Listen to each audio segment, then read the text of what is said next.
Nul ne prophète chez soi. Bonjour à tous, bienvenue dans le programme de coaching Paulé. Nul n'est prophète chez soi. Vous savez, cette phrase a traversé de générations, a traversé de siècles. Et aujourd'hui, nous vivons encore les conséquences de cette phrase. Nul n'est prophète chez soi. Et beaucoup de gens sont là.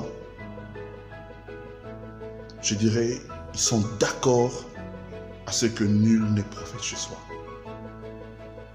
Mais vous savez quoi? Cette phrase a causé beaucoup de dégâts.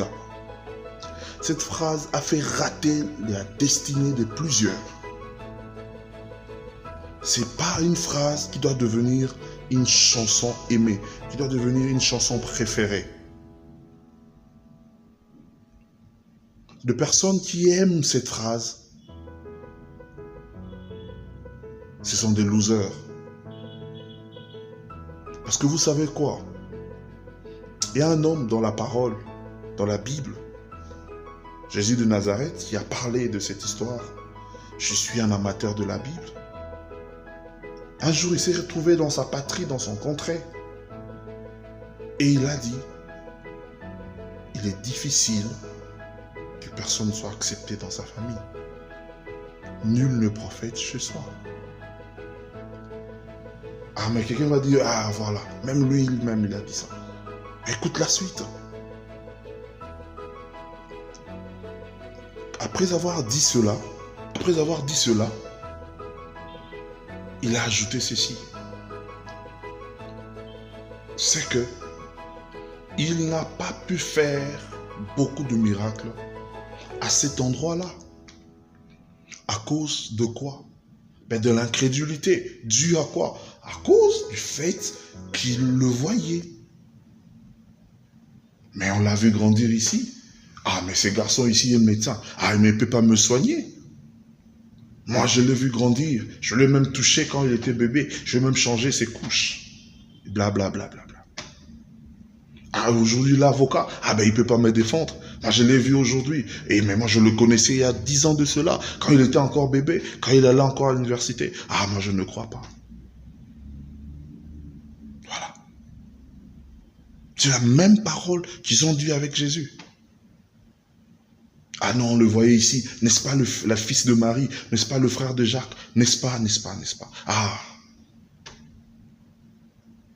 Et les Écritures disent qu'il n'a pas fait autant de miracles qu'il a fait ailleurs.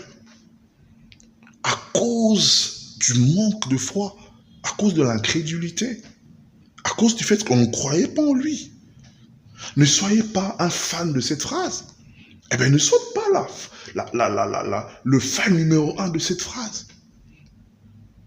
Cette phrase fait rater les destinées à beaucoup de gens.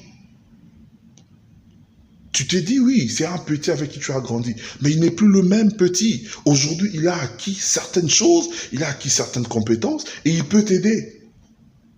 Mais tellement que cette phrase est en train de te bloquer, en train de te voiler la face. Tu ne sais pas voir les compétences de ton petit aujourd'hui parce que tu l'as vu grandir hier. Mais écoute, entre hier et aujourd'hui, beaucoup de choses se sont passées.